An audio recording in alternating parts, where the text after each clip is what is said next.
frameworks we heard yesterday and today are totally outdated.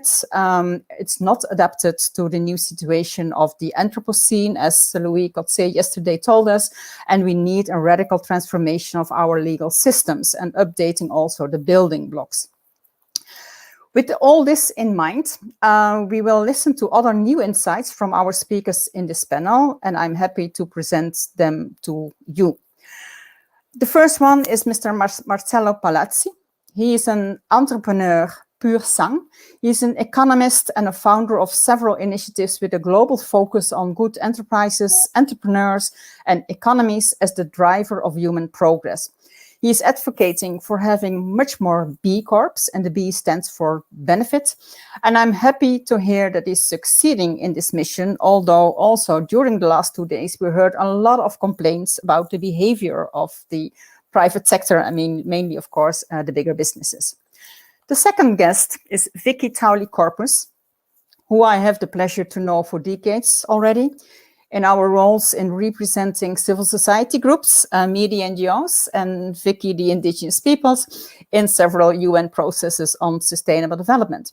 She's an indigenous leader from the Kanay Igorot people from the Cordillera in the Philippines, but she's mostly an activist and an advocacy person. And because of her tremendous work and experience, she was appointed as the special rapporteur on the rights for indigenous people by the Human Rights Council. And I'm very honored to have you here, Vicky. The third guest, is also an honor to have her here, is Christina Voight. She's a professor of law at the University of Oslo, Norway, an expert in international environmental law. She is passionate about legal issues of climate change, environmental multilateralism, and sustainability. Recently, she was also elected as the chair of the IUCN World Commission on Environmental Law. And she also worked as a legal advisor and negotiator for the government of Norway in the UN climate negotiations. And currently, she's also the first co-chair of the Paris Agreement Compliance and Implementation Committee. We are very happy to hear more about her experiences on the compliance and enforcement mechanisms that could work. Which is our topic of this panel, tools to have environmental law enforced so it does not stay a dead letter. I would like to start with the first panelist, Marcello Palazzi, with his intervention, how to make business accountable for environmental damage. For the audience, please use the Q&A box to raise your questions, and then I will hear it via the organizers, so we can post them to the three speakers as well. So please, Mr. Palazzi, you have the floor. Well, wonderful. Thank you. Very nice. Thanks, Uleda, and everyone. Nice to be with you. A couple of words of introduction. So I have been an entrepreneur in environmental technologies back 30-something years ago in the UK, Italy, Switzerland. And when I moved to the Netherlands, where I live now, I started a foundation at the Erasmus University called Progressio Foundation with Paul Kloppenburg, my Dutch partner. And the first projects we did 30 years ago were public-private partnerships. The whole idea was to get the best of the private sector and the public sector together. We worked for many years with the UN. We were partners of UN Habitat, UNDP, UNOPS, the whole of the UN, UNESCO as well. So I've been, I actually wanted to work with the UN, but somehow I decided to do it as a partner. So I've been a full believer in the UN, as well as a full believer in entrepreneurship. My story is really about how over my last 20 years working with the private sector around sustainable development, around microfinance, sustainable cities, the UNESCO agenda of science, education, and knowledge has always been about, in a way, channeling the energy innovation of the private sector, of some of the private sector, towards what we call now the SDGs, and before the SDG was the Millennium Development Goals, etc. So I understand when you say people have been skeptical and people are critical of the private sector, and completely agree. This is why 5 or 6 years ago, I was asked to set up the movement of the B Corps in Europe. You can Google, it's bcorporation.org. This is a movement of now 4,200 companies in 77 countries. B stands for benefit, and the whole paradigm for us was to go away from profit, so profit first, to benefit first. So basically, the benefit is what these companies are striving for. There are 150,000 companies that are using assessment to assess themselves according to social, environmental, governance, impact, community objectives. And it's really quite tough. So again, 4,200 have been able to certify, and 150,000 are using the assessment. So you can see it's really quite difficult. What is exactly on topic is about 6 years ago, some lawyers came to us and said, can you not embed this whole philosophy of benefit business inside the law? So 6 years ago, we were able, together with many lawyers, to pass the first benefit corporation legislation in the US. It's now in 38, maybe 39 states in the United States. A second country that passed it was Italy, and then Colombia, Ecuador, British Columbia in Canada, Rwanda. The French made their own version called Entreprise à Mission. It was passed 2 years ago. And of this form, so the legal form called the benefit corporation, or the French version Entreprise à Mission, and in Italy it's called Società Benefit. There's three main things. One is you have to have a statement of purpose. So what is the purpose of your company? And in law, so far, in all jurisdictions, there is no question about what the purpose is. The purpose is profit. But that's why we wanted to insert this say ulterior purpose. The real purpose of a business should be positive impact. So that is the first thing you have to comply, and it's written into the law. The second is a transparency, so that you strive to be completely transparent, or as completely as you can be transparent in terms of all the activities of the company, good or bad. And thirdly, it is this principle of stakeholders inclusion. So this is exactly the opposite of the shareholders first. This is stakeholders first. So these are the three key principles of the legislation. And we now have maybe 13,500 such companies. It's been going very fast. In Italy alone, there are now 1,450 companies, with a long waiting list of new companies wanting to be benefit corporation. So it's working. Of course, there are 250 million companies in the world, so we need to do more than that. But there are more countries queuing up and wanted to pass the law. So just to say 2 or 3 things to finish. Where to go next? So one way to go next is to, and we have started now, particularly on the environmental side. So many of these companies have come together in a net zero commitment. They are going to Glasgow, of course. They've been very active. We have, I think, nearly 1,000 of these companies have come together to make these very explicit statements. So that's happening. The second sort of evolution would be to also require owners of companies, whether it is individuals or pension funds or investment funds, to also either become benefit corporations if they can, if the law allows them to do so, or just as individuals, they could sign a commitment. They can really, in a way, walk the talk. And we are, of course, we and many of these companies are in touch with many of their investors to do that. Thirdly, and finally, I think that this is already opening the way to individual directors' responsibility. So directors will be, by law, punishable for any infringement of the law that companies are doing, whether they're environmental, social, etc., etc. And here we have started, as a B Corp movement, we have started a program that is working with boards of companies to do exactly that. So we are all in favor in the B movement of this sort of further in the use of the legislation towards the sort of goals that we have.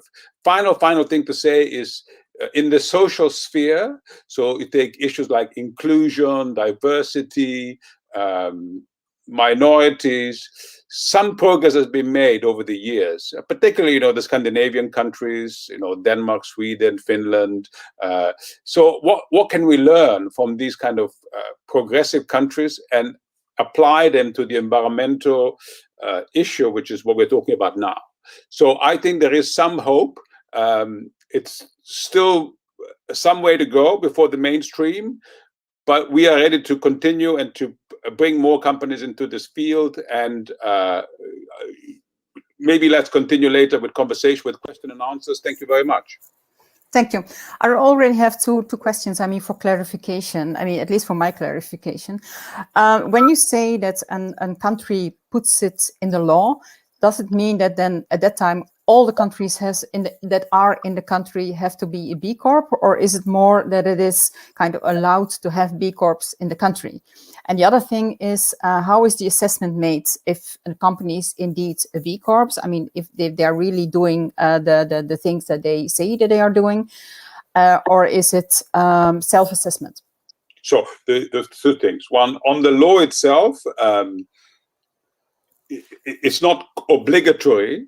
So take a country in Europe like Italy. Italy is the country that started the legislation first. There are now 1,500, 1,500, or 1,450 companies. It's a voluntary commitment they make. What we have seen is that just the discussions in public, in universities, with academia, with policymakers, is very, very rich. So there's some sort of, cultural pressure for these kind of companies to do it.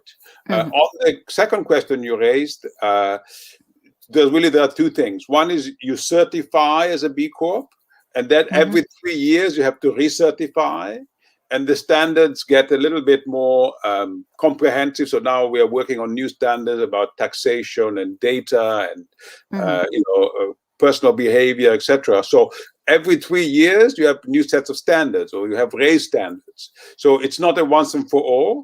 And some companies, they may not be able to certify again, so they lose the certification basically. In terms of the law, we have agreements with national bodies to supervise and ensure that companies actually stick by the law, with the law. Yes. Okay. Yeah. Okay. Thank you very much, and I'm sure we will come back to this topic. I would like to present now Vicky and give her the floor. And of course, what we want to hear from you, of course, is what the role of Indigenous people and local communities can be in the international environmental governance and lawmaking. Go ahead, you have the floor.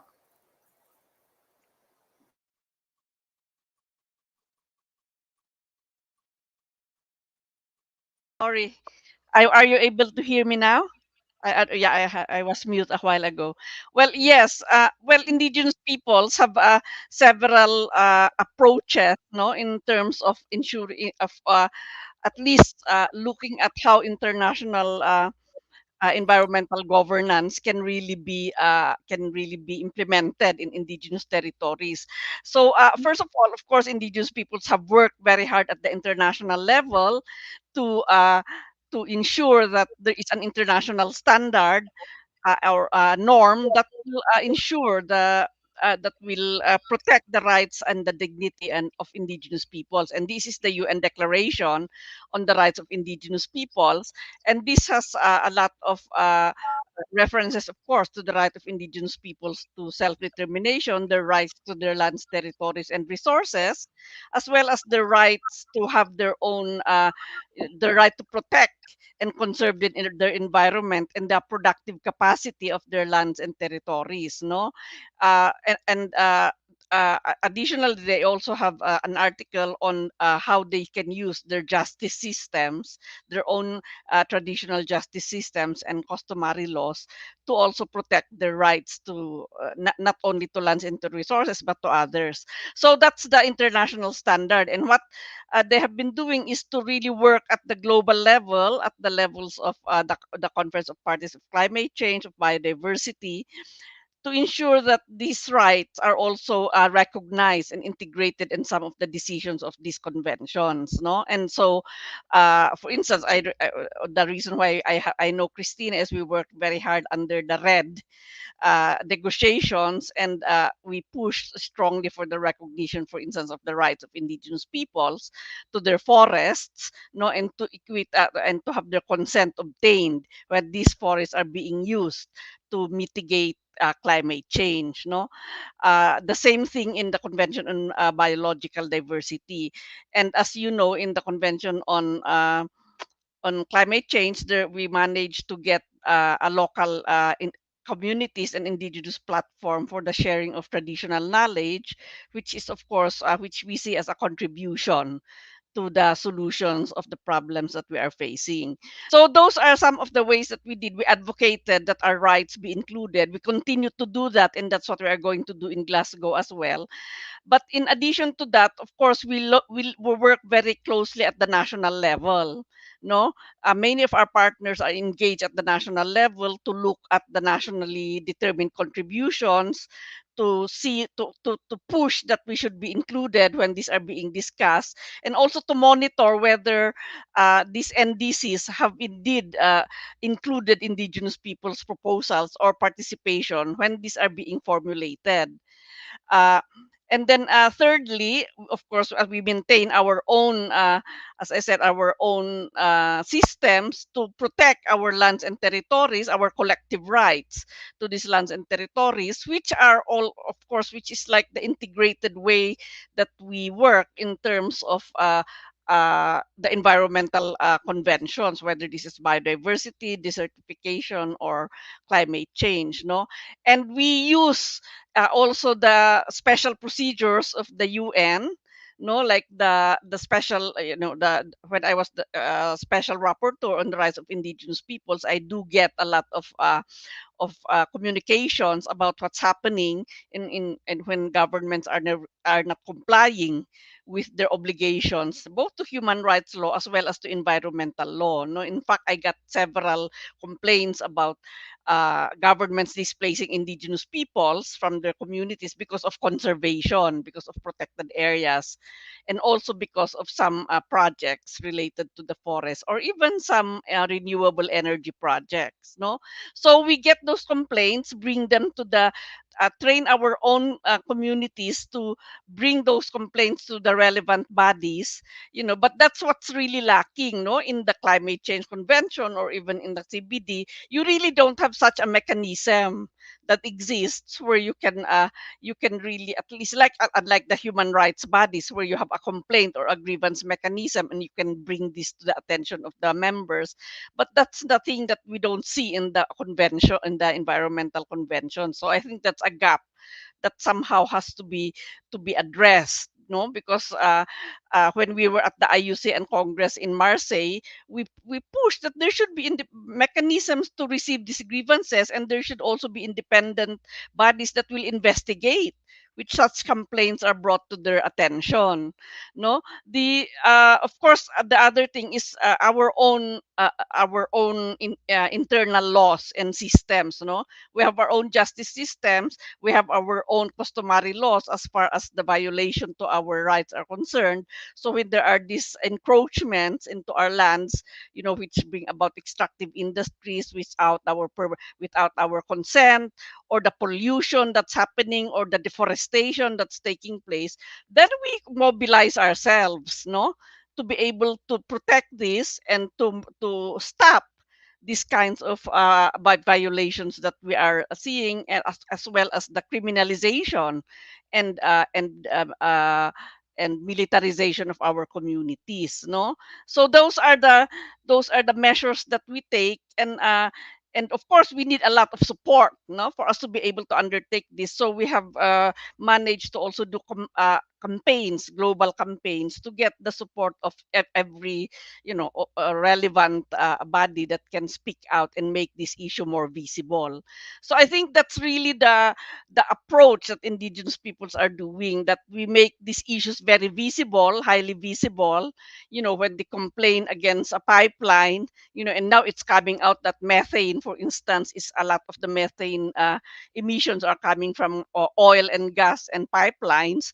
Then we will be able to raise this more on a higher level and get actions that need to be put in place. So for us, we try our best to do that. We don't always succeed, but we have a lot of successes in stopping some of these very serious threats to our communities and to our environment. No, and at the end of the day, I believe that what we are trying to do is to strengthen the communities themselves, to be able to monitor, know what is happening, to be aware about the agreements, the decisions made internationally, and how this translates down to their levels, and to demand, more accountability and responsibility from the actors, whether these are governments or the private sector.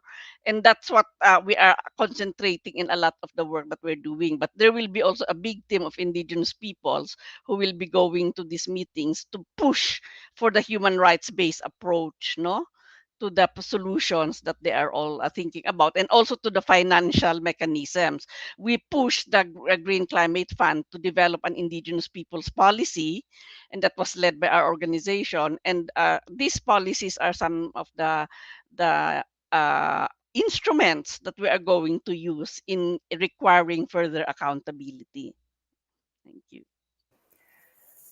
Thank you. I think you did indeed a tremendous work in mobilizing, the movement of the Indigenous people, because as I think it was also said those days, there is, let's say, a lot of hooks for us as civil society, for you as Indigenous movement, to really to do things. To ask for implementation of the rights that you have. You indeed increased the rights for Indigenous people in several platforms or processes.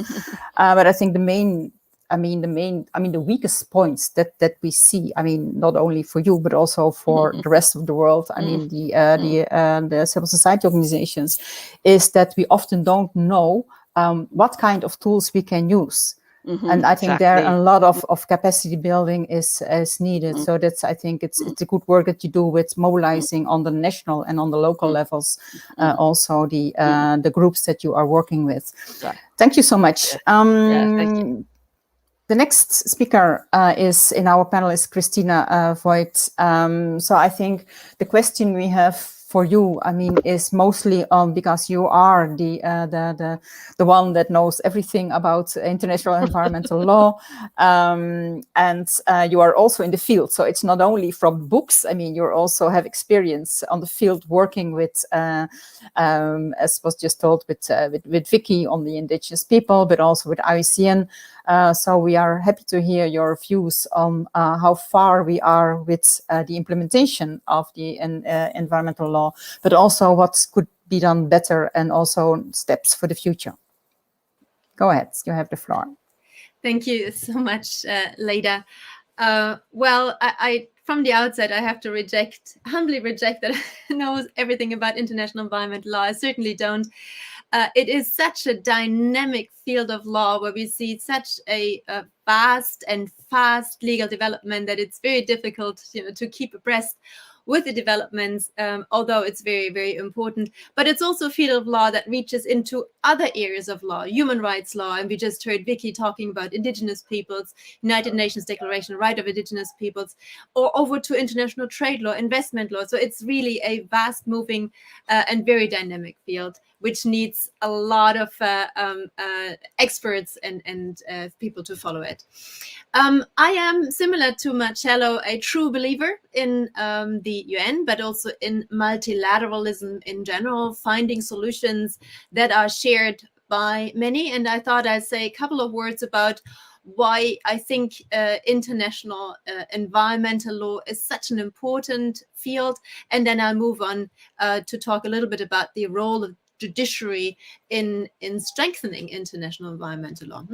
Starting with why international environmental law is important. Well, partly, as you mentioned, I've been involved in negotiations for quite some time, and the negotiations themselves have an important value as fora for actors, not just state actors, but also stakeholders, to engage in exchanges in some kind of collective learning exercise, which is absolutely crucial, because this is where we, by the end of the day, get different views together. And trying to find a common solution is very important, but it's only possible if we have substantive representation from different stakeholders, including indigenous communities, indigenous peoples in local communities, and business stakeholders as well.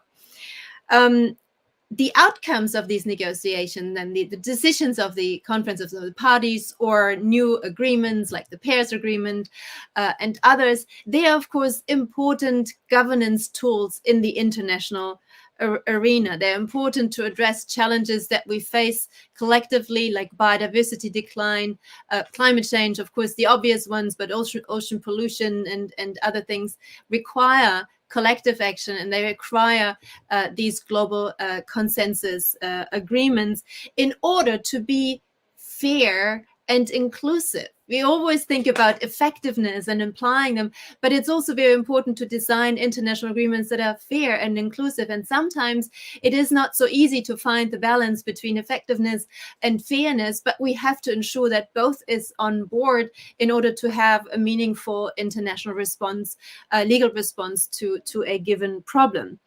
And of course, they're important to create a global level playing field that avoids pollution havens and part of the world where it's easier and cheaper to continue environmentally destructive behavior.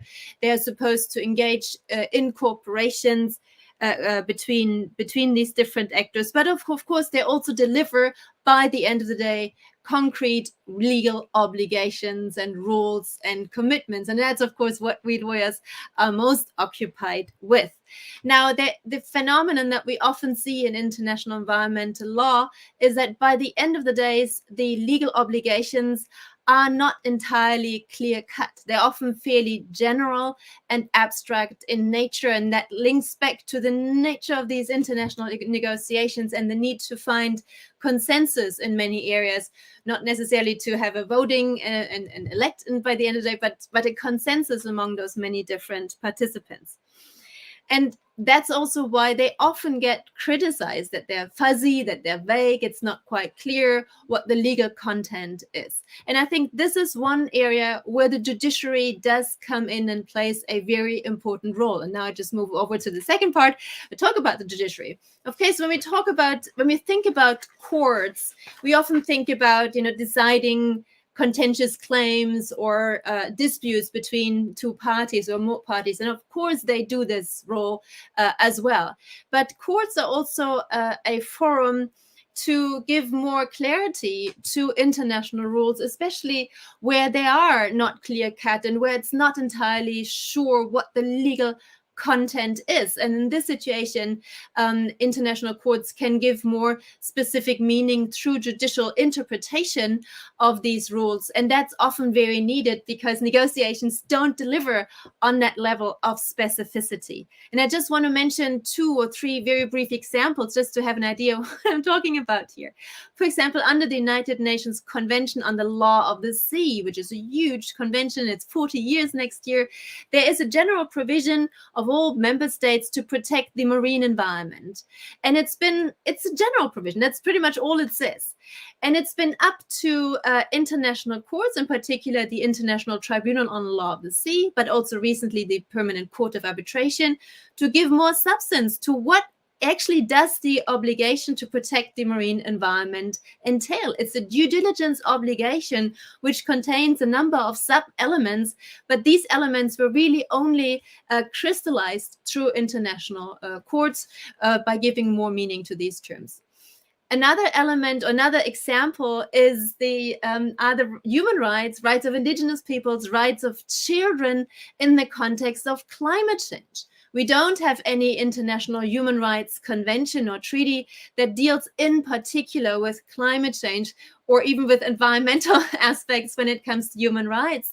And here international courts are stepping in to give a more specific interpretation of existing human rights in the light of climate change. And just last week, we had a decision by the United Nations Convention on the Rights of the Child in a case brought by 16 children on how climate change affects those children's rights under the Convention on the Rights of the Child. Those children were not successful for procedural reasons, but the committee nevertheless provided a very clear indication of what kind of obligations states have in order to protect those children's rights, not just the children living in the territory of those states, but even children that live somewhere entirely else in the world in an extraterritorial extension of that right. Or the recently adopted resolution by the Human Rights Council on the right of a clean, healthy, and sustainable environment. This is still very abstract, and it wouldn't surprise me if we see more lawyers, courts, judges taking this up as an interpretative means, as a right in itself, and to give more content to this right as any negotiation may be able to deliver. So here we have significantly important roles that the judiciary can play in pushing forward, not through legal activism, but just interpreting what we have and give it more specific content and also in a contemporary manner. The role of the judiciary is also accompanied by what is called non-compliance mechanisms. And Vicky already mentioned that we don't really have kind of complaint mechanisms in many international environmental treaties, but we do have non-compliance mechanisms, which are in-house mechanisms which look after the compliance of states under that particular treaty. And you mentioned later that the Paris Agreement has an implementation and compliance committee, which I'm currently co-chairing with my colleague Hasib Gohar from Pakistan. And that committee is following up on the compliance of state parties under the Paris Agreement with their legally binding obligations. Now, the legally binding obligations under the Paris Agreement are few and far in between, but there are some, and the compliance committee is looking after that. But in addition, and complementing the role of international judges in the judiciary is, of course, the role of national judges. All these international treaties only make sense when they get implemented into national legal systems. That is where they get teeth. That is where they start to matter in a judicially reviewable manner that even can lead to enforcement mechanisms. That is on the national level. And that is where we also still find maybe the least progress. We have these international treaties that are in force, but effective national implementation that can then also be judicially reviewed by domestic courts is still lagging. And I think that is where we see most work needing to go forward in the years to come. I think I'll stop here, and I'm looking forward to further questions and discussions. Thank you. I do understand that you don't know everything about the environmental, international environmental law, because that means that you would have 3 lives to understand everything, because it is, I think, not only for us, but for mainstream people, I think it's very complicated, but I think that's also exactly the weak point of everything, so that also national judges, national lawyers, they don't know anymore on what, where and what, etc. So I think there, and I'm very happy with the, I mean, in the discussion before, we had that initiative where Jan Aguilar came with on the Global Pact for the Environment, that was not, let's say, accepted as such through the UN, but I mean, it started a process on a whole process on strengthening environmental governance and law, which is the famous resolution, at least for the insiders, 73/333. And there, I think civil society is really advocating for having a better coordination better streamlining, making it more concrete with goals and targets, etc., so that on the national level you also know on what to do and at least where to start, etc., etc.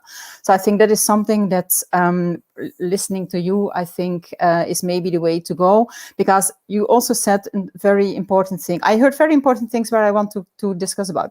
One is on the coherence, because I heard Vicky saying that there are conflicts between, let's say, indigenous rights and environmental rights. I mean, protecting the environment so that indigenous people get displaced because we have to protect the environment over there.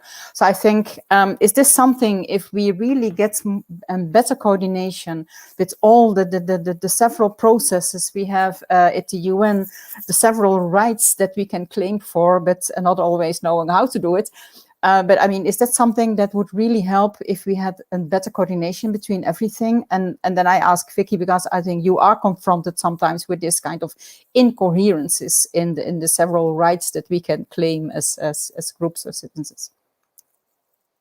You have to unmute yourself. Yeah, yes, indeed, that's one of the problems. And even at the national level, that is one of the problems that we face. You know, we have these different agencies of government, and all of them have conflicting rules and laws and policies regarding a particular land. For instance, no, it will be claimed by the Department of Agrarian Reform, where indigenous peoples are claiming it as their ancestral domain, and then the mining law says that mining companies can just come in, and this is under the Department of Environment. No, so that is reflected at the national level as well. No, and that's precisely why we are also engaging, you know, as much as we can in the different conventions, because that's and that's why we are pushing very strongly for the human rights approach, because that is the thing that cuts across all of them. No, that if they are going to do climate change mitigation, and they are going to push for, say, voluntary markets or renewable energy, then by all means they should consult the people who are living in those territories, whether they will be they would like to be engaged in those kinds of projects. No, but the other thing is also you know, the monitoring systems. I think that it's important, you know, that there really is a monitoring that's happening, and the people themselves are trained to monitor, so that they will be able to see these kinds of conflicting laws or conventions and how these are being implemented on the ground. You know, then for instance, now they are talking about nature-based solutions, no, in the climate change convention, and of course this is very much related to biodiversity.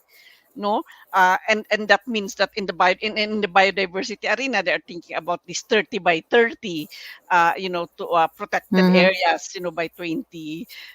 So you have all these things which are very much related. So what needs to be seen is how they integrating and considering these different proposals, so that they will really be more they will converge, no, in a better way. And for indigenous peoples, that's one of the things that we are pushing as well, you know, that nature-based solutions should of course respect the rights of indigenous peoples, who are the ones who have been maintaining a lot of the biodiversity in the world, no, and to ensure that their traditional livelihoods, which are based on nature, are not also being criminalized because of the imposition of these kinds of solutions. Yeah, absolutely. The other thing that I found interesting that someone touched upon was about the level playing field. And there I would like to raise a question to Marcella. I mean, not to talk now, let's say, as a representative of the B Corps, but a little bit on the private sector as such, because I think I'm very interested to hear how it is in, let's say, in the world of the private sector, and then mostly in the bigger companies, if they would agree in having, let's say, more international enforced law on several things, so that they also are not obliged anymore to go to the countries where there is no environmental law, where there is no social law, because that's for them, let's say, easier to make profit. Is it something that is discussed in the world of the private sector? I mean, I know maybe from your friends and partners, yes, but I mean, can you try to look at it a little bit broader for the whole private sector, if you have knowledge about it. You are also unmute, so you have to unmute yourself. Yeah. So, Leda, thank you. I'll answer the question immediately. One priori or prior consideration is what is the problem? And I think the problem is externalities.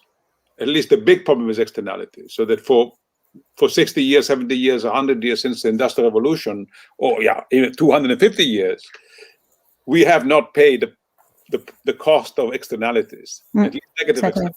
So from starting the fuel engine, the oil, and so that is, it's not the only problem, but it's the core problem. Now, I think there are many companies, B Corps certainly, but also outside of the B Corps, that are calling for full cost pricing, meaning pricing and the whole the wider issue of economic governance, of the governance of the economy, which of course we forgot about during the neoliberal era, thinking that the economy would govern by itself.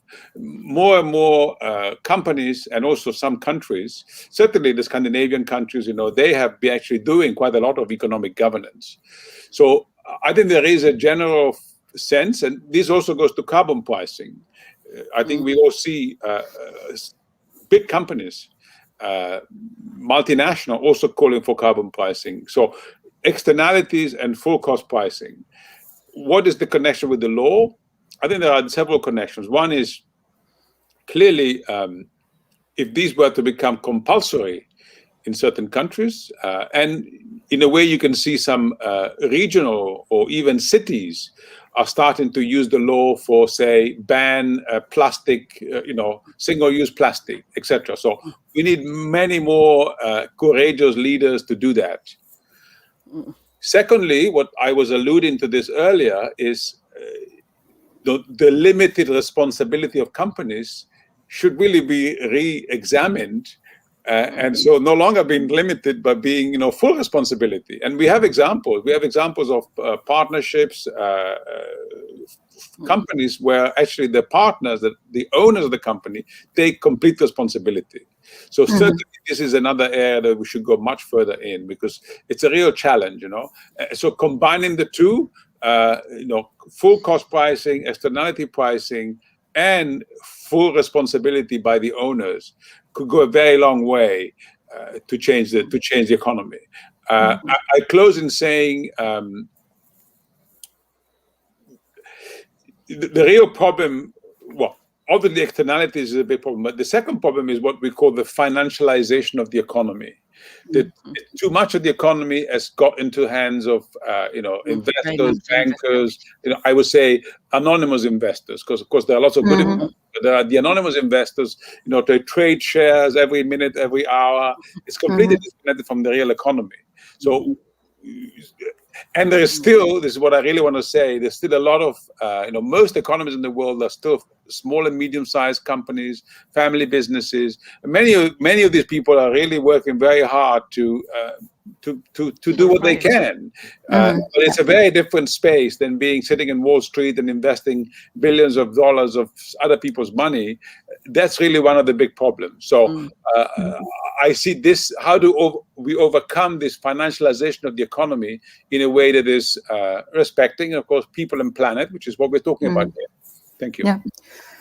If you talk about the full cost pricing, I think I agree with you until a certain limit, because and then I think Vicky will hopefully add on that, because you cannot put always a price on nature. I mean, you can indeed do that, but not on everything. I mean, if it's about how do you go to put a price on air pollution, you can of course calculate how much that costs for health costs, etc., etc. But I mean, we don't want air pollution. So I think sometimes it is also necessary that we have, let's say, strong laws, governance, that it's just avoiding, I mean, the air pollution. I mean, of course, we cannot avoid all air pollution, because that is impossible in an industrialized world. But to have there also maybe some quotas or whatever, so at least that you have limits on that, so stronger law as well. And then I think the whole maybe issues that we have with, I mean, indigenous lands and thing that is maybe not even, you cannot even calculate how much that is. Yeah, I mean, my answer is I completely agree with you. My real question is, let's have many more laws. Let's have a real governance of the economy. But also let's make sure that what we design is also implemented.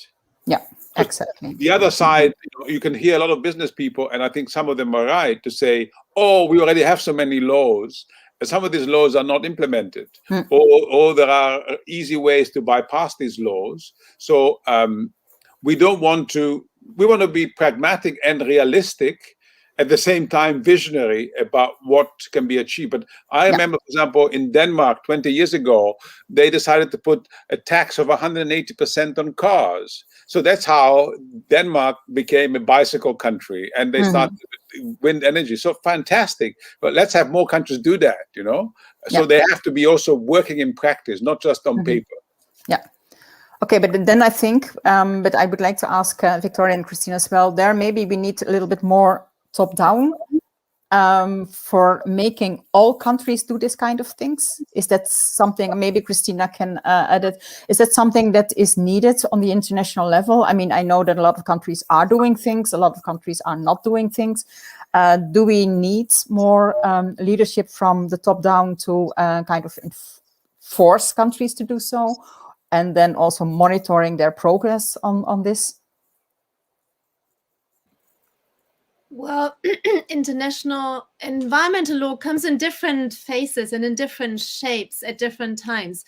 What we're currently seeing, maybe starting with the Paris Agreement, is to build an overarching international framework, but leave a lot of discretion to states themselves to define their specific acts and measures and policies and so forth, but are then required to be transparent about it and open and report on progress and implementation, so that everybody else can see it, and there's peer pressure and bottom-up pressure in terms of implementing what you signed up to. And I can see that something fairly similar is now also being developed under the negotiation for post-2020 global biodiversity framework, where parties will have to put up their new national targets and so forth. How much can be done on a top-down level? That depends to be seen. We have international agreement that established standards and quota, and they work as well, and some didn't work. For example, the Kyoto Protocol wasn't exactly the major success that everybody expected, and so therefore there was a change in approach to international law. But it comes in phases, and we may see a stronger move towards more top-down regulation, especially in face of the dire environmental crises that we are having, and certain limits that we see to regulation. But it's always this very difficult balancing act in international law between state sovereignty over natural resources, which from the outside fall within what a state can do, and the overall international interest in protecting and sustainably managing a particular issue. And that balancing act is always difficult and will always remain a challenge to real clear-cut international obligations. Yeah, because I think as you said yourself, I mean the devil is in the details, of course, that the national implementation is key.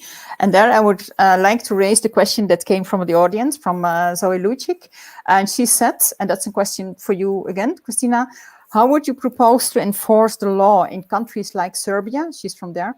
For example, where many of the environmental laws are flaunted on daily basis, and where corruption is rife and absolutely no care for nature is taken in the many ecocidal projects that are growing in number and severity by the day. I mean, that's of course the reality that a lot of countries are, peoples in the countries are living in. So, I mean, I think the things we said, okay, top down is important, level playing field is important, but then of course, as I said, the detail, the devil is in the detail, the national implementation. So do you see any really monitoring mechanisms that are existing in the field you're working in, that are working, so that you can, so do you have the tools, the instruments that can help governments to really implement and enforce the law? Yeah, this is a bit of a multi-layered question here. You know, you have to look really at, you know, from country to country, the circumstances are different, why we have challenges in national implementation. In some countries, it just may be capacity constraints, you know, financial constraints, whatever it may be. In other countries, we have challenges of corruption and, you know, governance or mismanagement or that kind of challenge. It's different. And, you know, on the international level, if you report on it, you just can shed a light on the challenges that you are facing in your respective country. It's very difficult to do something about it. But of course, the international community can help. Stakeholders can shed light. Stakeholders can raise awareness around corruption challenges. Vicky and I, we've worked a lot on REDD+, and in the forest sector in many countries, there you know, especially the forested countries, there are high challenges of corruption, but there are governance improvements that we've seen over the last 10, 15 years that helped reduce corruption. But that's not the only tool. And I think it's really, you know, it requires a very careful analysis from state to state, maybe even from region or community to community, what the challenges are in order to address them. But definitely shedding light on them, being transparent, inviting the international community, inviting stakeholders, NGOs, critical voices, putting pressure on decision makers is something that seems to help.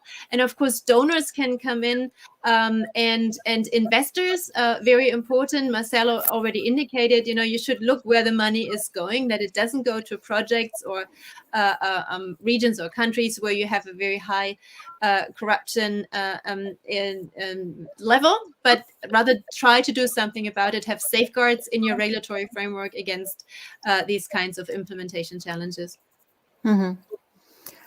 Thanks. I think indeed civil society plays a huge role in also holding sectors, private sector and governments accountable. I mean, in my region, Western Europe, it's a kind of okay to do. In a lot of other regions, when you start to do that, you're all killed or put in prison. But I mean, I think there is also still a lot to do. There is a question. I also saw that Marcelo was asking for the floor, and there is also a question for him. So maybe you can do both. React on what was just said. And the question is if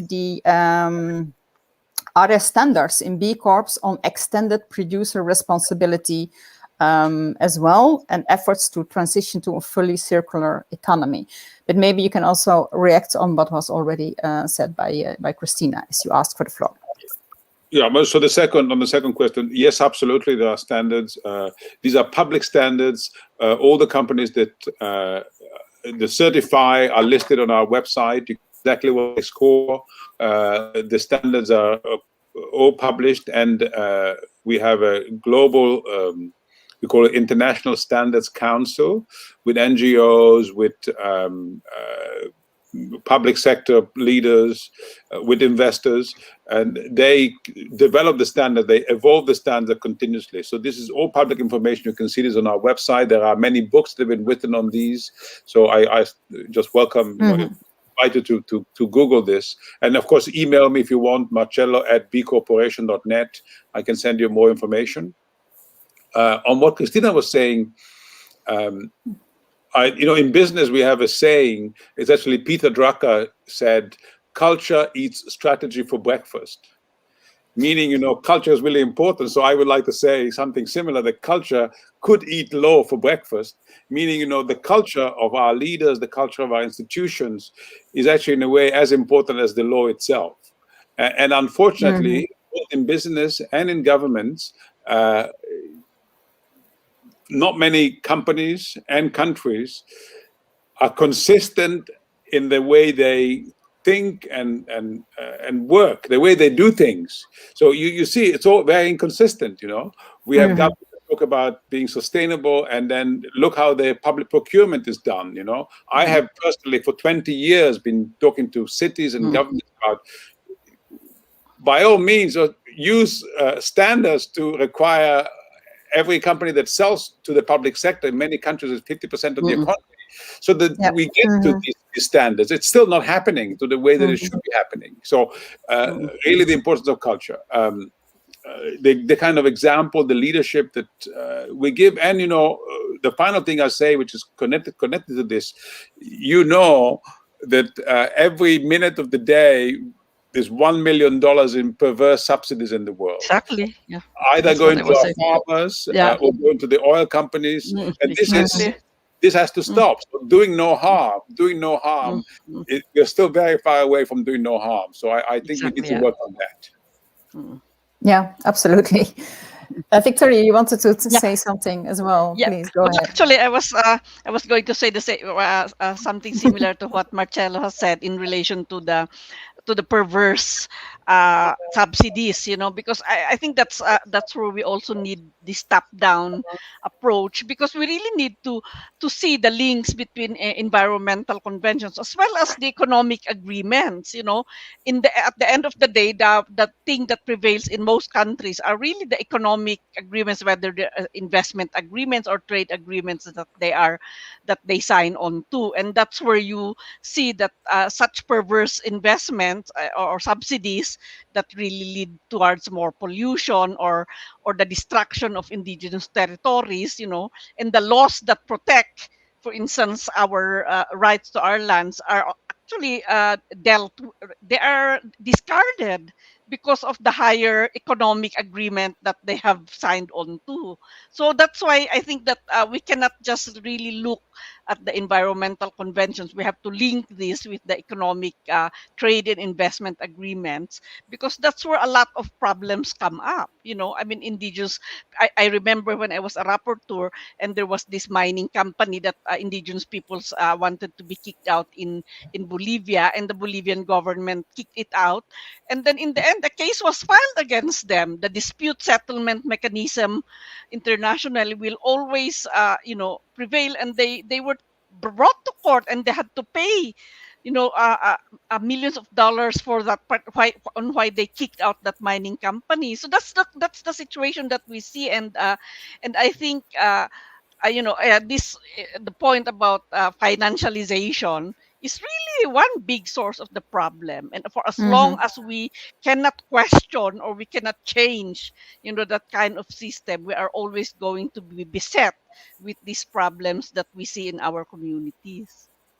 May I say one thing, because it connected with all this. It is this idea of going away from limited responsibility to personal responsibility to board directors. So I don't want to mention name, but one of the biggest US banks has paid $90 billion in fines in the last 10 years or so. But the CEO is still free and he's still running the bank. So this is crazy, Exactly. And this is also part of this whole discussion about law, enforcing the law, making sure the law is respected.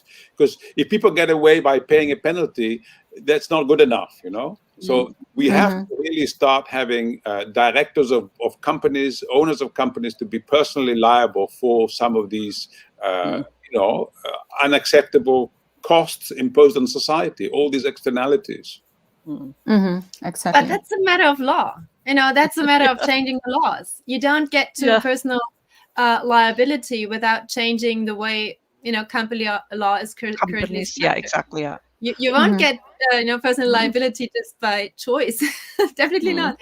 You have to have a change in the rules of how companies are governed and what the law actually says about it. And I know that many are working on that, but we haven't come that far in many jurisdictions yet. Yeah, but I think that was exactly what also the other discussions were about. That the existing law is built on law that is totally outdated. So that we need new kind of mindsets and building blocks for these legal frameworks, where we have other ways of looking at things. I mean, the world changed. I mean, you see the same with the economics, let's say. I mean, now I think environmental economics, ecological economics is more, I don't say mainstream yet, but at least it's more discussed. And getting into the minds of the let's say the old-fashioned economist. I think it's the same with lawyers and judges, etc., where the environmental rights and environmental legal frameworks are still quite unknown, because it's also an I think a changing mindset. This was said in the earlier things as panels as well. But may I ask Christina, please maybe help me. So I think for me that the three very important building blocks, one is citizens, two is owners, and third is leaders. So how can we use the law to make sure that citizens, owners, consumers, you can also say, and leaders are have personal responsibility for what they do? Do you know of examples where this is happening? Maybe New Zealand is doing something like this, but do you know of other examples? Well, I mean, there are different elements here. One example in terms of increasing the responsibility of companies to start with, not talking about personal responsibility, is, for example, within the EU, the initiative to have mandatory due diligence requirements for companies. And that is very important. These are requirements to look along the entire supply chains that no human rights or environmental harm results from the company's operations. So this is about what the company does. But the other aspect that you were just alluding to or previously as well is who is responsible if something happens. And here we have what usually is called the corporate veil. It's the construction of a company, and they can pay fines, as you said, but it's not personal responsibility of the CEO or CFO or whoever you want to make personal responsible. And in order to do that, you would need a change in the law that would pierce that corporate veil to actually reach behind the individual that is responsible.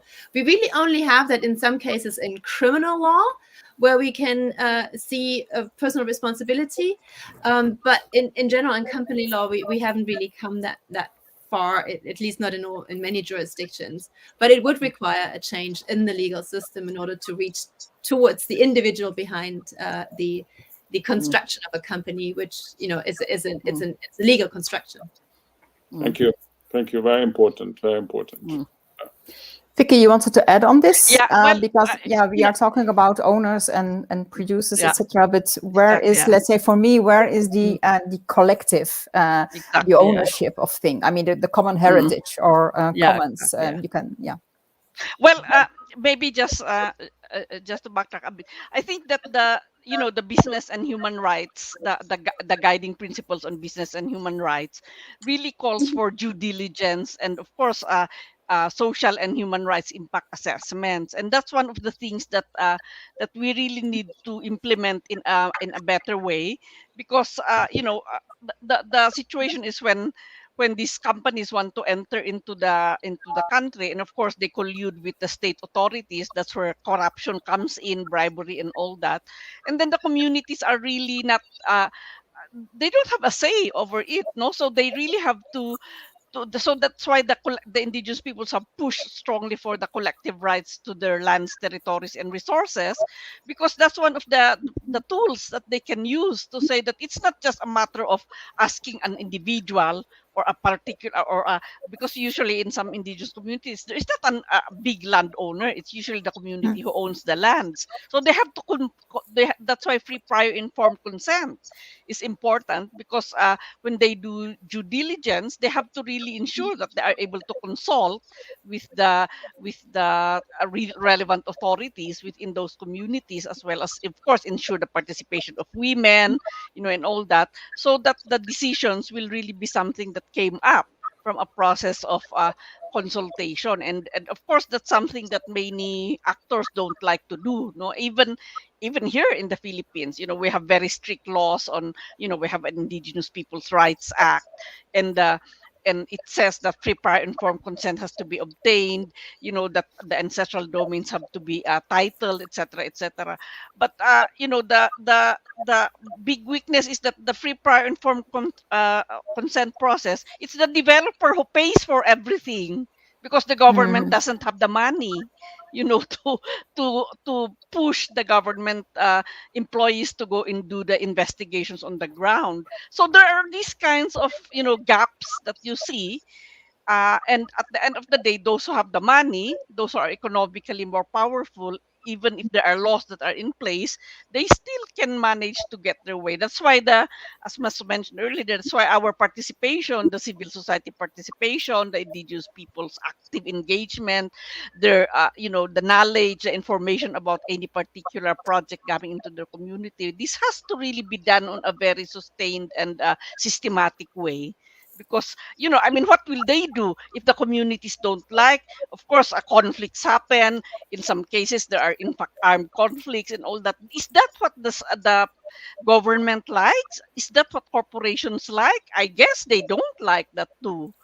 So I think that's where we need to have more constructive dialogues between the different actors, and the tools that are existing, for instance, this due diligence that's required from the companies, should also be put in place and implemented.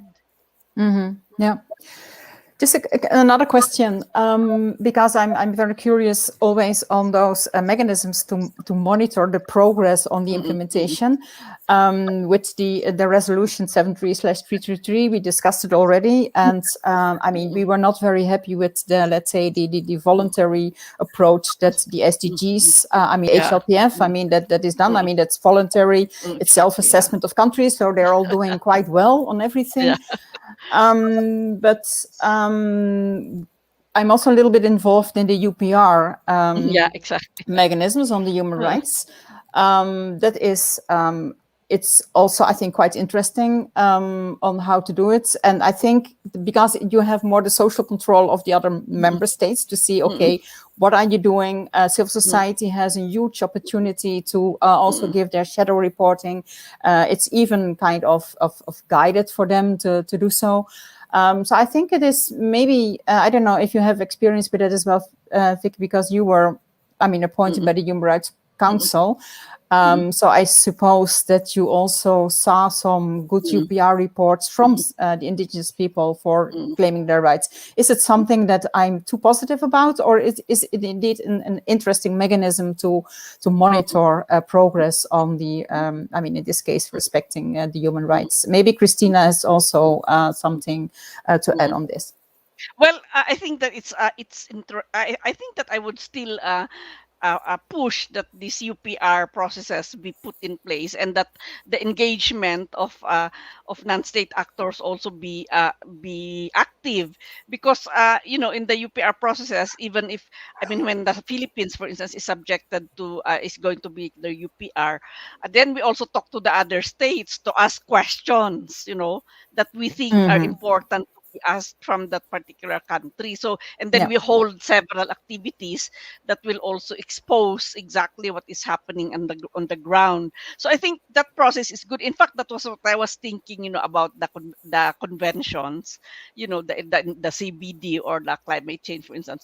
Maybe the global stock taking, that's happening there. They should really also have something like that, something like the UPR process, where the government's international nationally determined contributions reports will speak, and then there will be questions that will be raised with them, because I think that kind of process where you really have that more open space to talk about what's really happening, and not just to listen to what the governments think they have done beautifully, is what is going to bring about the change.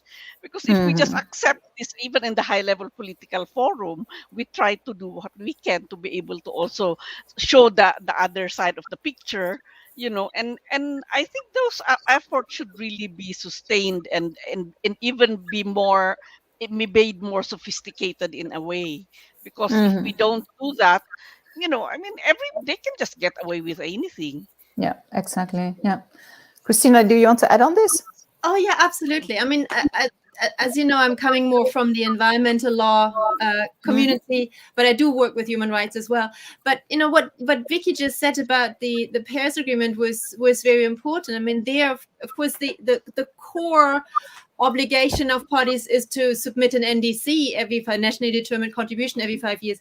But that is accompanied with another core obligation, and that is to report on the implementation and achievement of that NDC every other year. It's a biannual transparency report every other. We haven't seen one yet because the first one is due in 2024.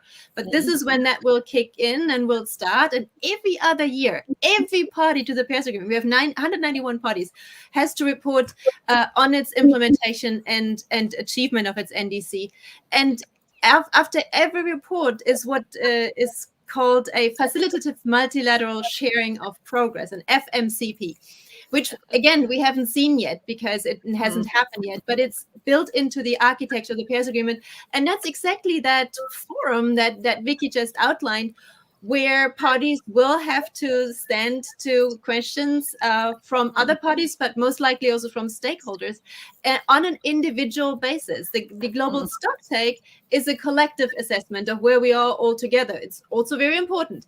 But that facilitative multilateral sharing of consideration of progress, FMCP, that is really important because it gives a direct possibility to stakeholders, to other states, to ask parties, how are they doing? How well are they achieving their NDC? And I think this will become a very important element of inclusion and maybe also ambition push in the architecture of the Paris Agreement. Yep. Okay. Yeah, I think we are also kind of approaching our deadline of this panel. We have still some minutes to go. So maybe if you have some last words for us, I mean, inspiring or encouraging words on how to go further with this work that we are doing. I would like to start with Marcelo, so just have the same order as we had in the beginning. So Marcelo, do you have some last words for us? So my last word is I remember 30 years ago that there was much more work going on between lawyers and economists than there has been recently. So we need to go back, because an economy needs to be governed. There's no such thing as an economy that governs itself. No. And in that framework of governance, the law is critical. There are other things too. It's the pricing mechanism, it's the accounting principles, it's the incentives, etc. But the law is critical. So I would want much more work to be done in this direction. Thank you. Okay, we will do. Not together with all of you, of course. Christina? I completely second what Marcelo just said. I mean, you think about free markets and market deregulation and liberal economies, but we also see it doesn't work for the common good, for collective goods. That really requires regulation and robust regulation that includes these requirements for the externalization of otherwise external costs. But just to one point that you mentioned later previously on coordination or coherence, and Vicky already talked to it. We have these different areas of international law, and international environmental law is just one of them. We have human rights, we have trade, investment, law of the sea, and they develop quite independently from each other. And it's so important to work for coherence across these different areas.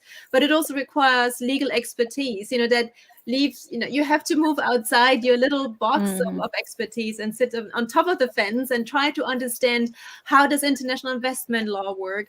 How does international trade, where does the environment come in? And so I think that multi-area legal competence is very important, and the willingness to, to put yourself in different areas of law and understand how they all could fit together in a coherent system, because they're not developing or not developed in a coherent setup, but they need to be made coherent by legal implementation and maybe even by judicial findings. Yeah, absolutely. Thank you. Vicky, some last words for us. Yeah.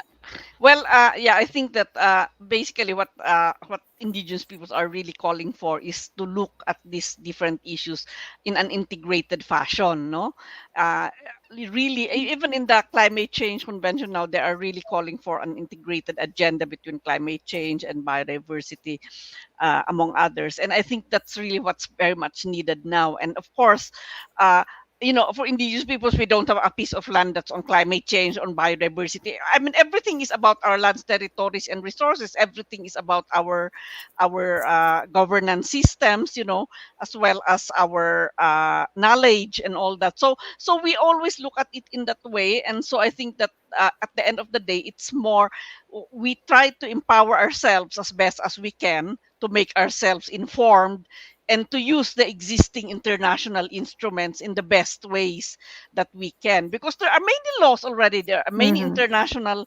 instruments, whether on human rights or environment, that are in place, but they are not being, used in the most effective ways. So I Yeah. think the challenge is, how do you push, the governments to implement this, and what efforts should we do to be able to get the governments to implement what they have committed to, legally or otherwise. Thank you so much. So we came to an end with this panel. So I would really like to thank you, Vicky, Marcello, Christina, for your inputs. I think you did a good job in, especially, I mean, you come from different backgrounds. So I think it was very interesting to hear from those different backgrounds, your ideas, and also your encouraging words and positivism. Sorry. Okay, thank you. I think we are going to the next block. Thank you, Leda. Thank you. Thank you. Thank you, Bye-bye. Lida. Thank you.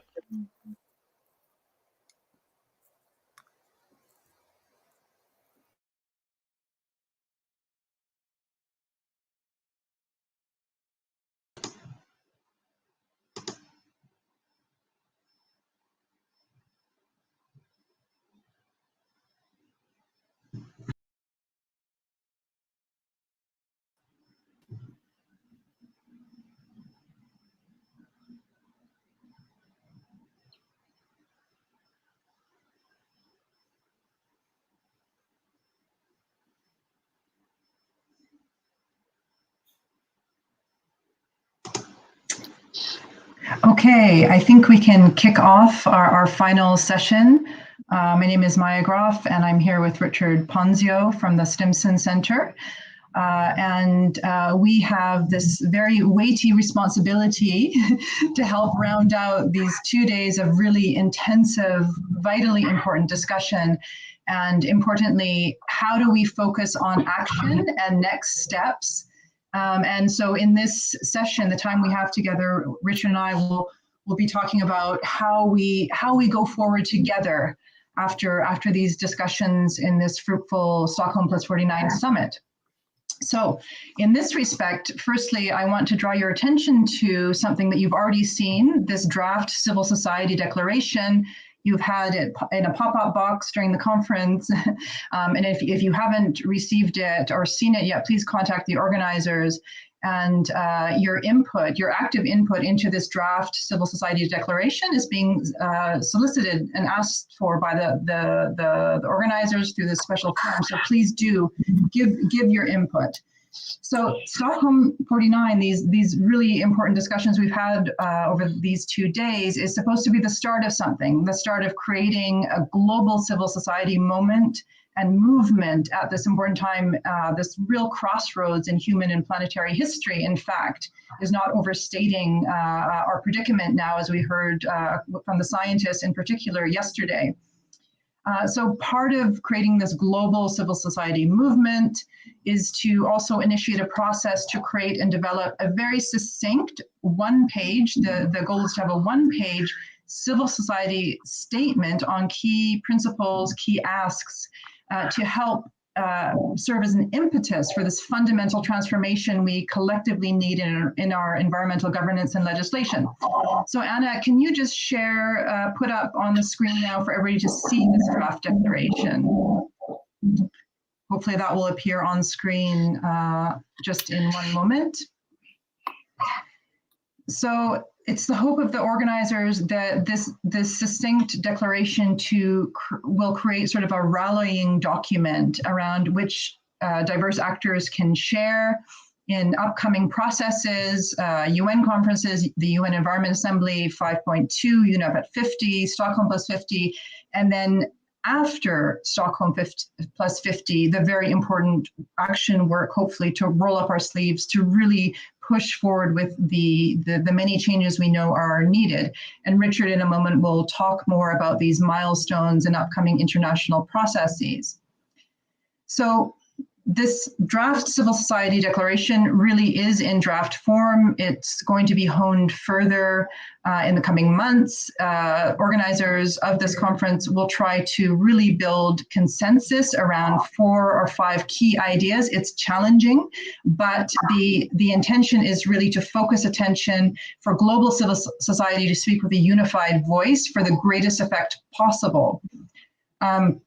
And importantly, of course, this document is hoped to be a short, pithy rallying cry, but it can be linked to more extensive proposals, descriptions of the different dimensions of what we need. This huge paradigm shift in global environmental governance can be linked with the declaration. So it's not meant to close off discussion or to block any of the many proposals we've heard in these last 2 days or other proposals, but really to try to get the attention of various governments, to pressure and push governments, but also very, very importantly, have points of contact to work with the most progressive governments that really want the help and support of global civil society and understand the real urgency of this moment.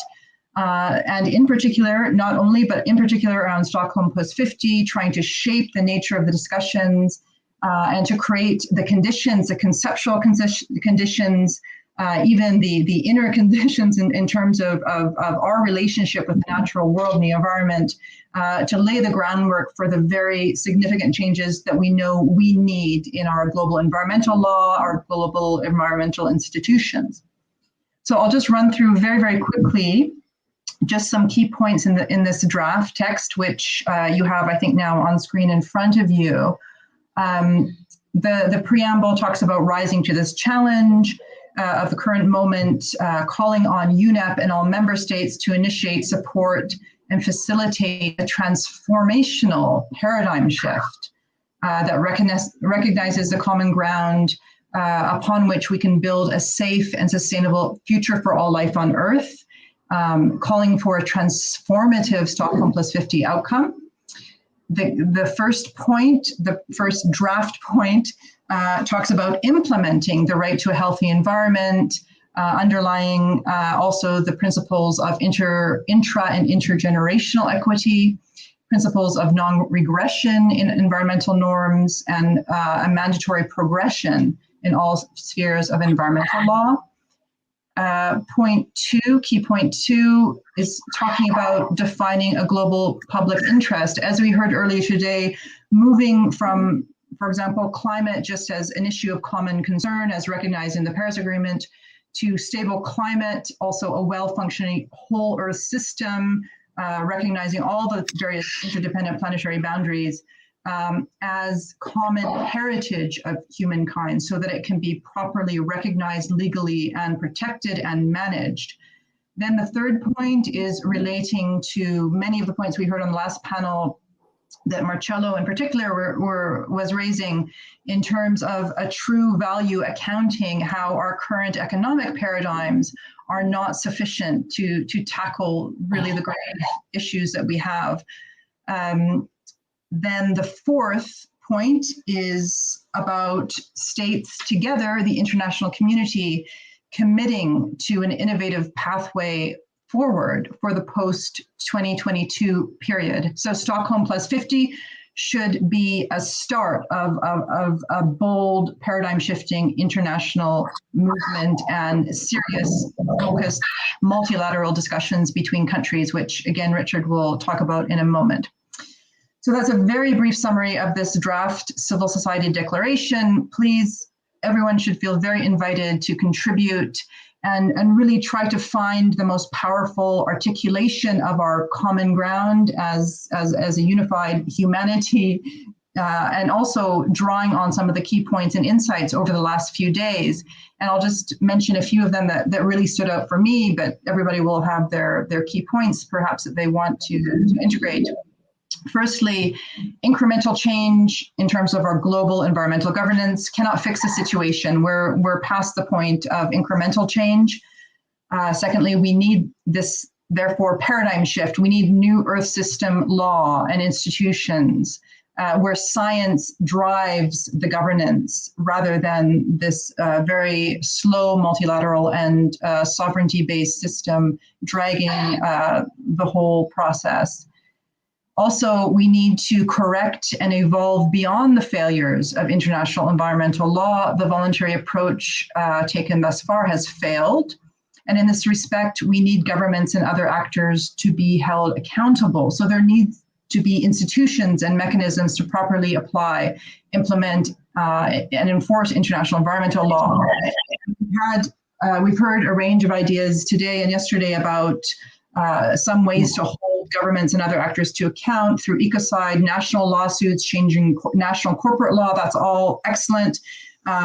Also, I would just draw your attention to this recent interim report of the Climate Governance Commission, where we talk about more general macro global governance reform, which we will have to consider seriously at some point, just because the situation is so dire. As Christina was saying earlier, the pendulum will likely switch back to stronger global institutions.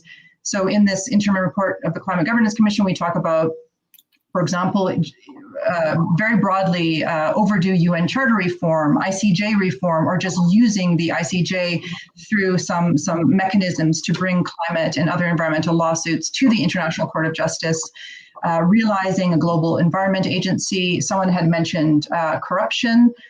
There's a new proposal and a viable international campaign for an international anti-corruption court, which is key to enhancing our global governance.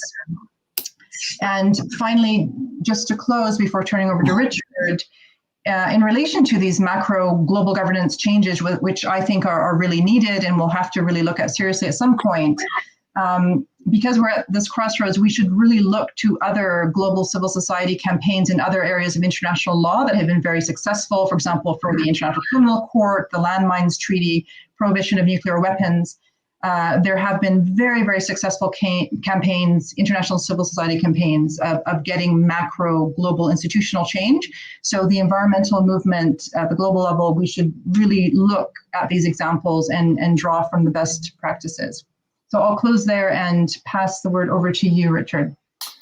Thank you, Maya. As Maya mentioned, I'm Richard Ponzio with the Simpson Center in Washington, D.C.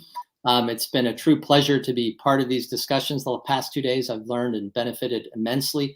My task, building on Maya's on this closing short session on next steps and action, is to really and briefly talk through the relationship of this meeting and Stockholm+50 that we're feeding into, and other major international processes really over the next 2+ years.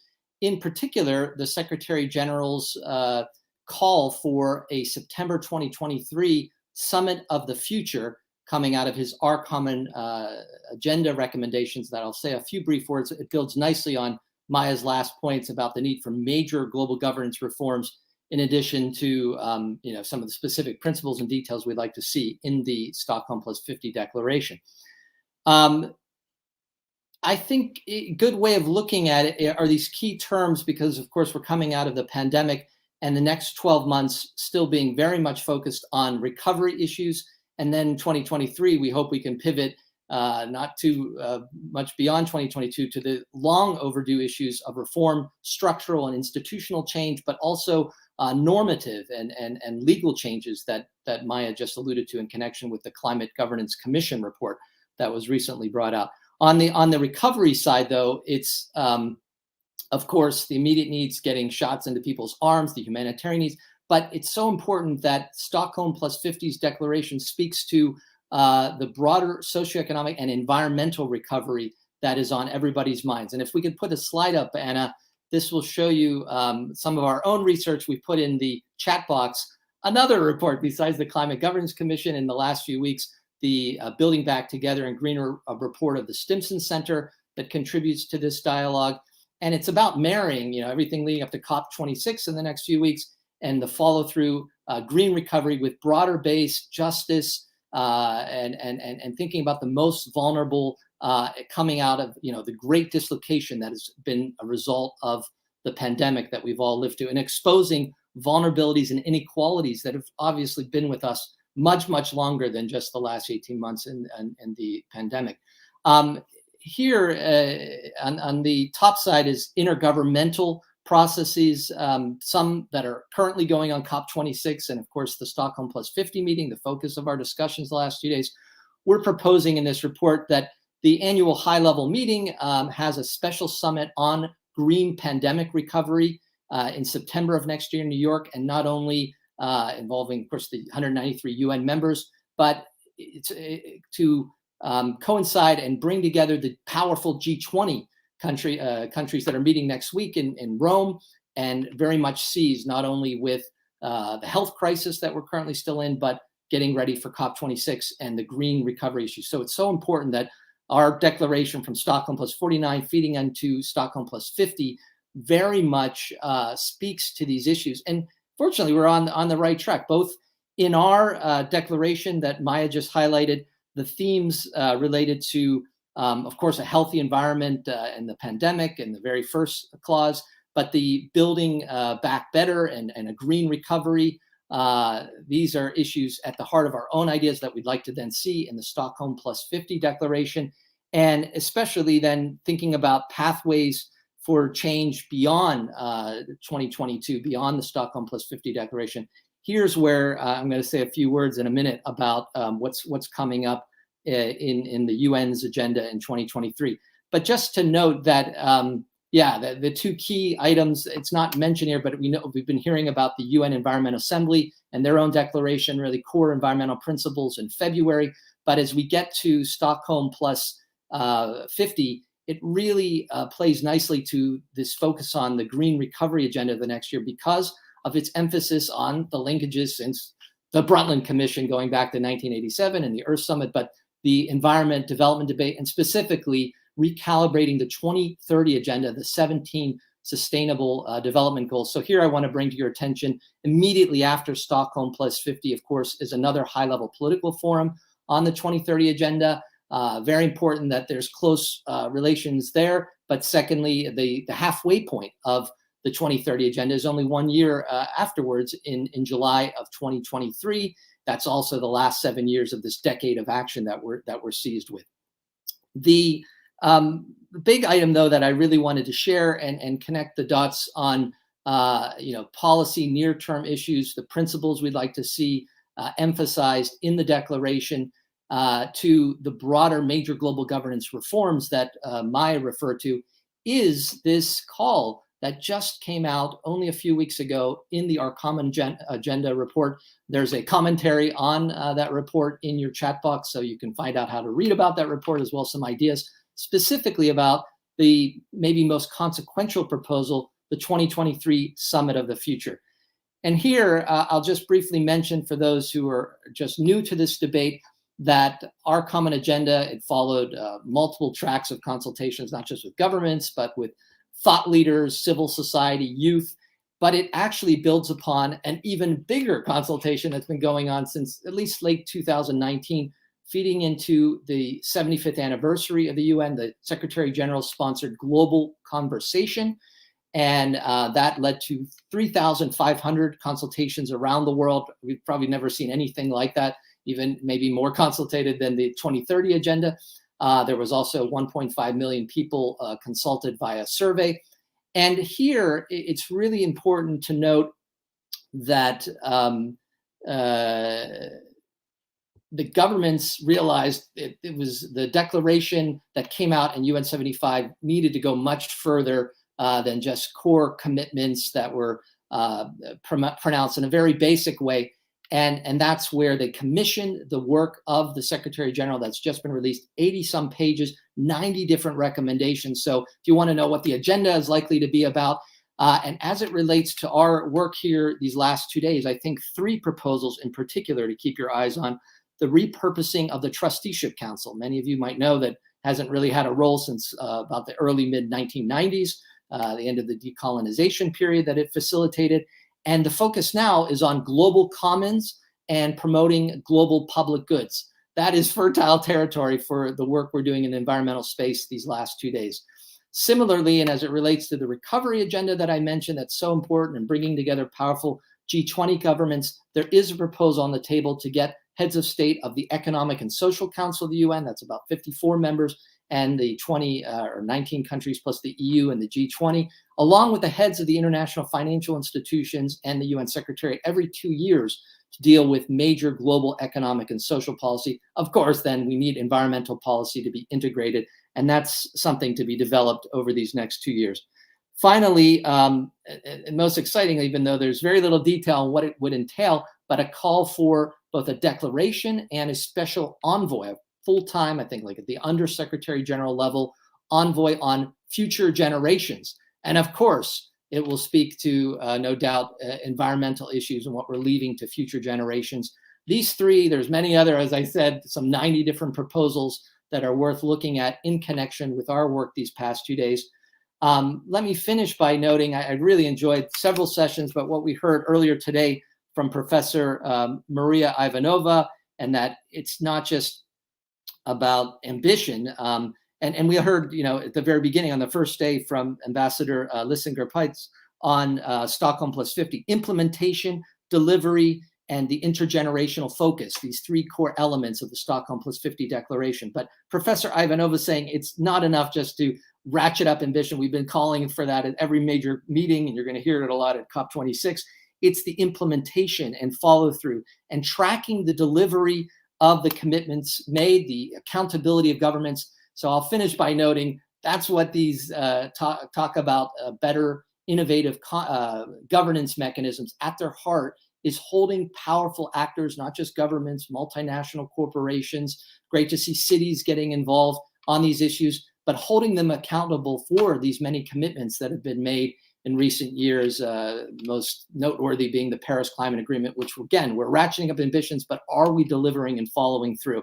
So I wanted to finish on that point and very much encourage people's engagement on not just the lead up to Stockholm+50, but next year's UNGA, which will again focus on the 2 critical issues of our time, the pandemic and a green recovery agenda, and then keep an eye on 2023 and the Summit of the Future.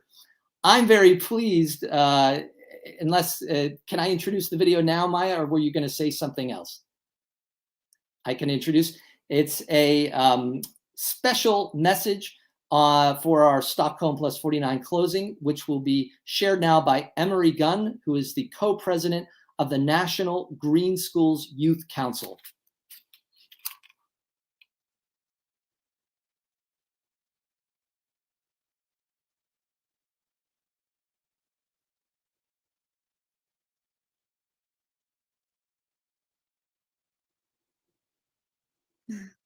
Hello, my name is Emery Gunn. I am from Maryland. I'm a senior in high school and am co-president of the National Youth Council of Project Green School. As the first global meeting to prioritize environmental issues, the 1972 Stockholm Conference was extremely crucial in opening conversation and dialogue about the environmental crisis we are all facing. Everyone playing a part brings us all one step closer to solving this emergency. 50 years after the first Stockholm Conference, the youth are calling for a paradigm shift so that a sustainable future can be created. A stable climate is more than a concern of humankind as it is recognized today. Our planet is something that belongs to all of us and to all future generations. We should not be using and abusing for even one generation, let alone many generations. A stable climate is a common heritage that must be managed as a common good and cared for with the benefit of future generations in mind. Today's youth are the future of the world and will be the ones to carry the burden and future consequences of today's environmental crisis. So it is time to come together now to do all that we can to face the dilemma that threatens life on this planet. we are building a global coalition of young people to create a youth declaration ahead of Stockholm 50. We invite young people and youth organizations from across the planet to join our global call for states to take transformative and urgent action. I am honored to be part of this discussion and am optimistic for real progress. Thank you. Wonderful. Thank you so much, Emery, for that recorded message. And now I have the great pleasure to close out these really amazing couple of days. For closing remarks, we have Ado Lomus. He is Vice Chair of the Committee of Permanent Representatives and the Permanent Representative of Estonia to UNEP. So he represents, hi, I'm sure I butchered your name, my apologies. My Estonian is still needing a lot of practice. But he represents Estonia at the UN Environment Program in multilateral negotiations, undertaking diplomatic collaboration and networking with various UN member states, also leading global negotiations in international environmental governance. He has supported Estonian government in development cooperation and business diplomacy in Kenya and East Africa, and was within the Ministry of the Environment for Estonia for more than 12 years and served as a special envoy of the President of the UN Environment Assembly in Nairobi. So we're delighted to have you, and over to you, Ado, for your final closing remarks. Thank you very much, Maya, and you didn't butcher at all, so it was very correct pronunciation. Maybe you should consider to start advancing your Estonian language.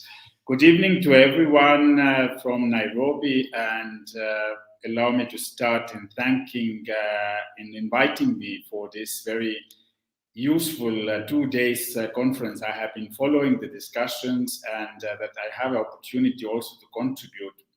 And as a last speaker, I'm not even trying to summarizing what has been the very rich exchange of views, but I'd like to highlight some of the areas which are very important to follow up from today, and to see where we can advance the global international environmental agenda. As a permanent representative of Estonia to UNEP, I'm also the co-facilitator to the process which should lead us to the political declaration under the UNGA Resolution 73/333. The process which has already quite a long history, and it should be culminating next year during the UNEP at 50 commemoration in Nairobi, which is in the context of commemorating the establishment of UNEP. And if I may also add some of the additional information, I have been hearing that there is also envisaged the Stockholm+50 declaration. Current government's decision from New York is that Stockholm+50 will not have the negotiated outcome.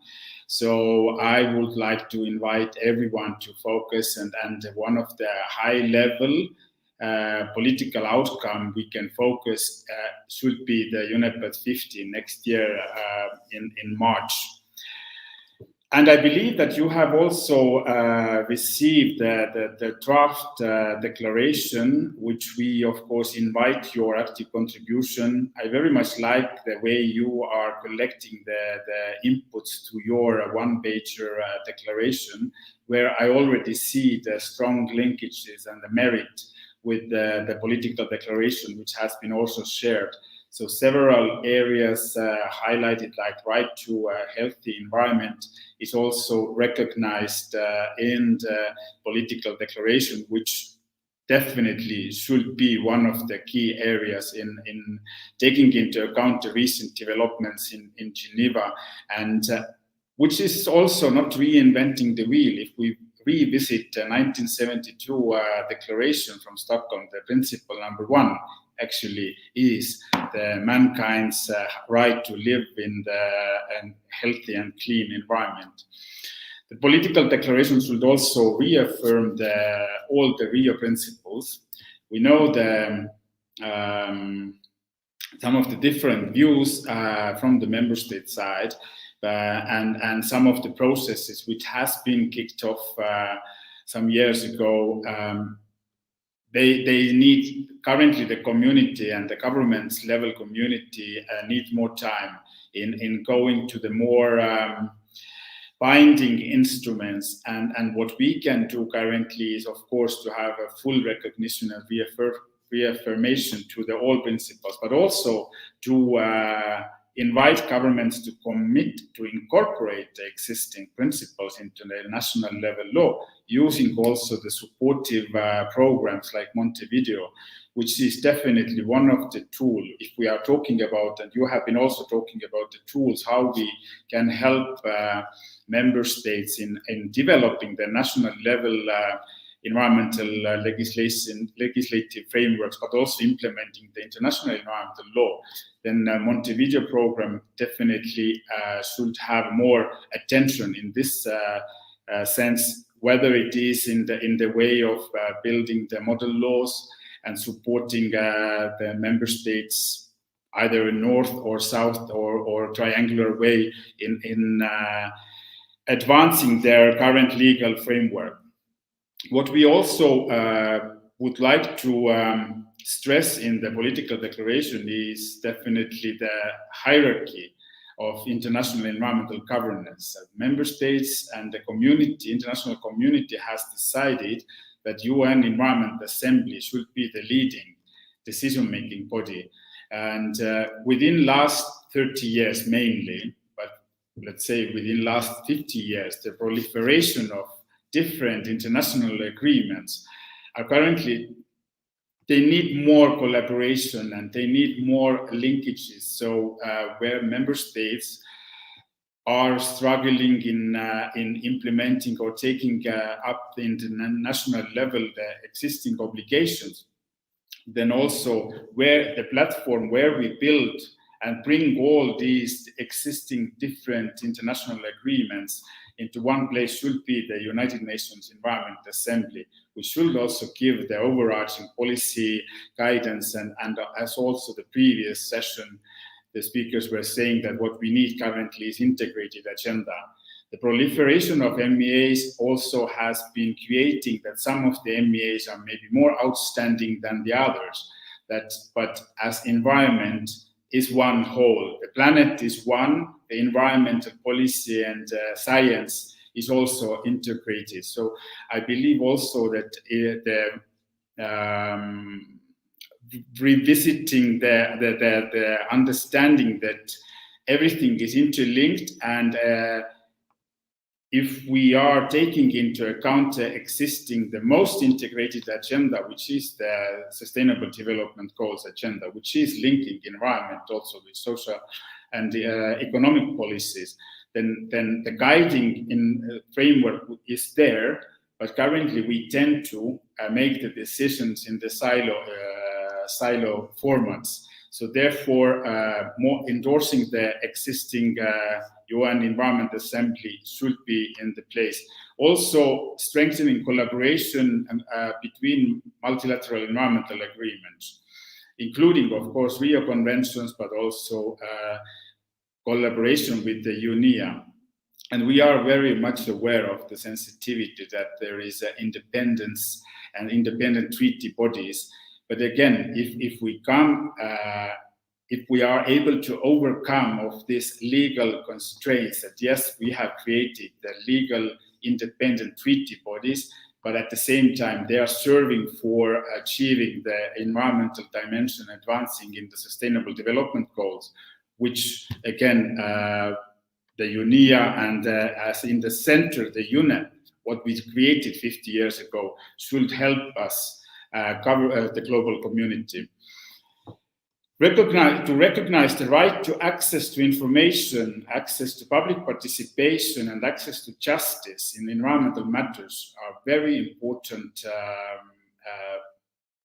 aspect in this political declaration, which I want to stress, and also relates with strengthening the science policy, that that the policy making is depending on the evidence-based information, and we are more listening and taking use of the scientists' global assessments, national or regional assessments.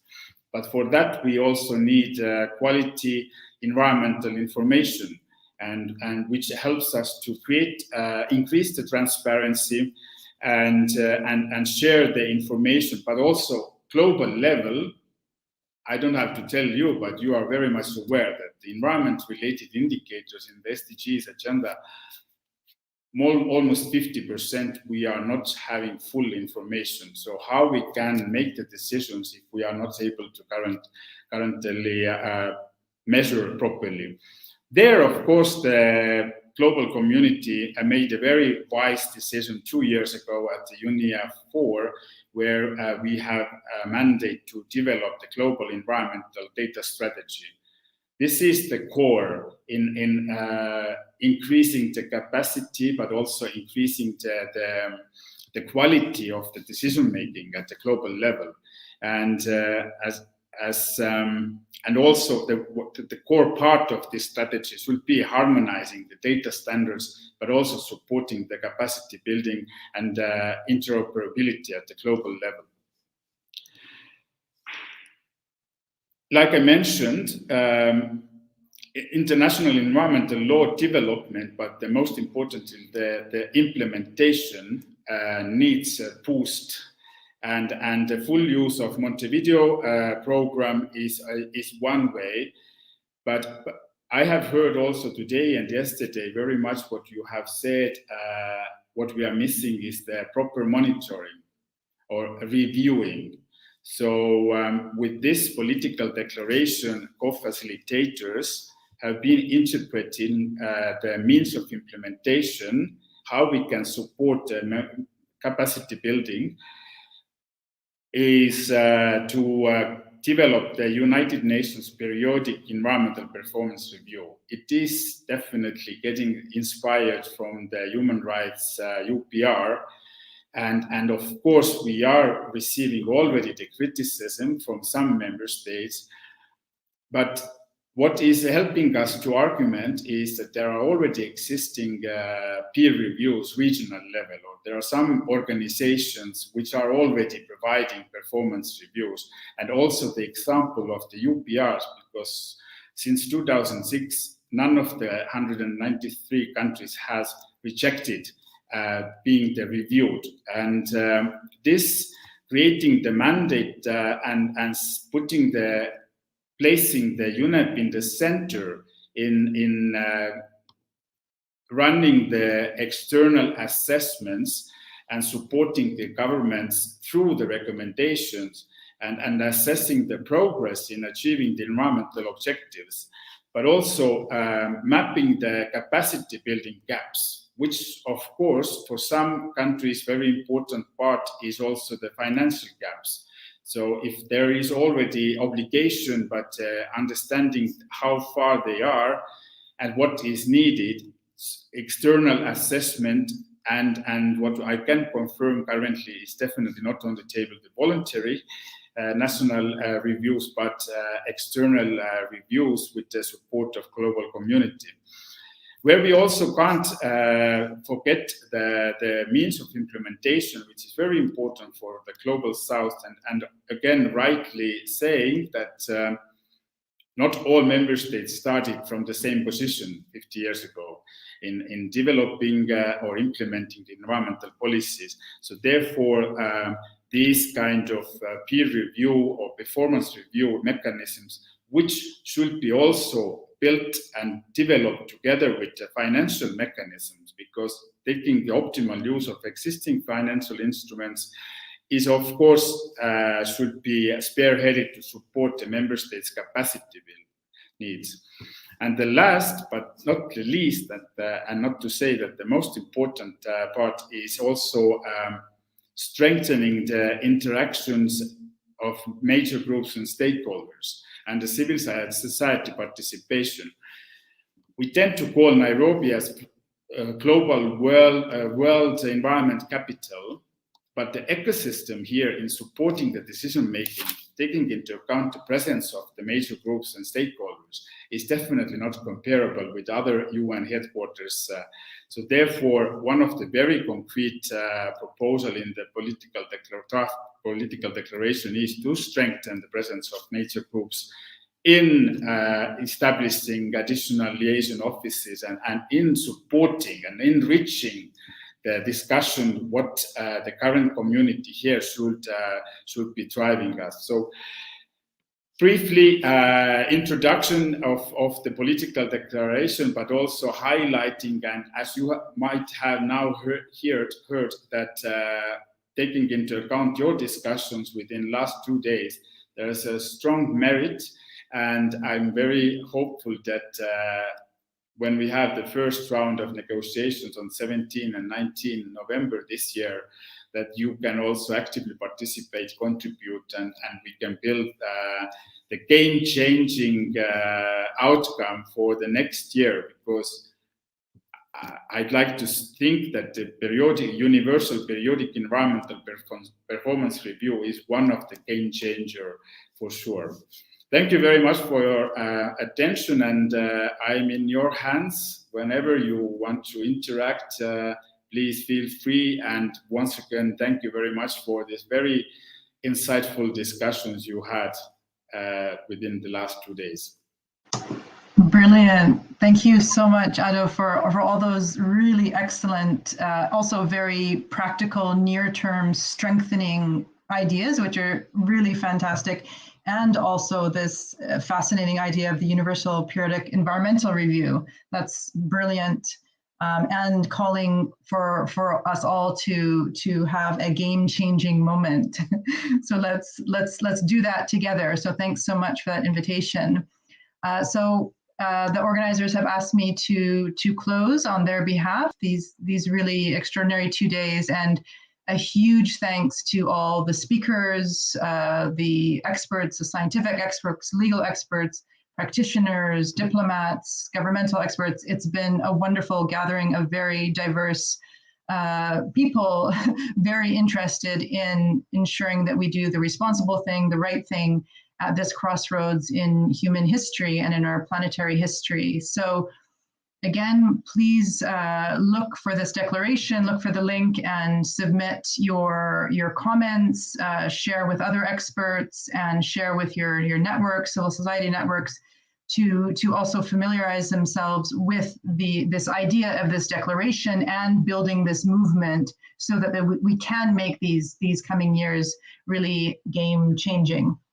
So thank you very, very much, everybody. Thank you, Richard, Ado, everybody. And I'm wishing everybody a wonderful rest of your day or evening, wherever you might be. Good night.